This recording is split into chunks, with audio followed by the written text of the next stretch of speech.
AP CM Chandrababu పచ్చి తెలంగాణ వ్యతిరేకి జిత్తుల మారి రాష్ట్ర ప్రజలెవరిని అడిగినా ఇదే విషయాన్ని ఘంటాపథంగా చెప్తారు.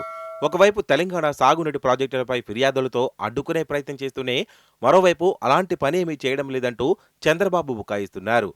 తాజాగా ఏపీ అసెంబ్లీలో సాగునీటి రంగం నల్లమల్ల సాగర్పై గురువారం జరిగిన చర్చ సందర్భంగా మరోసారి రాష్ట్ర ప్రాజెక్టులపై కపట ప్రేమను ఒలకబోశారు. తెలంగాణ ప్రాజెక్టులకు ఎప్పుడూ అడ్డు చెప్పలేదని బుకాయించారు. ముఖ్యంగా గోదావరి జలాలపై తెలంగాణ నిర్మించిన కాళేశ్వరం ప్రాజెక్టుకు ఏనాడు అడ్డు చెప్పలేదని నమ్మబలికారు. కనుక ఇప్పుడు నల్లమల్ల సాగర్కు తెలంగాణ అడ్డు చెప్పదని అన్నారు. నల్లమల్ల సాగర్ వల్ల ఎవరికీ ఎలాంటి ఇబ్బంది లేదని, వృధాగా సముద్రంలోకి వెళ్లే జలాలనే తరలిస్తామంటూ అరిగిపోయిన రికార్డునే మళ్లీ వినిపించారు. అయితే చంద్రబాబు వ్యాఖ్యలపై తెలంగాణ వాదులు మండిపడుతున్నారు.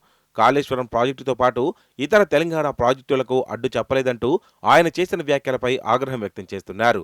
గతంలో కాళేశ్వరాన్ని అడ్డుకునేందుకు ఆయన చేసిన కుట్రలు, కోర్టులో వేసిన పదుల సంఖ్యలో కేసులను గుర్తు చేస్తున్నారు.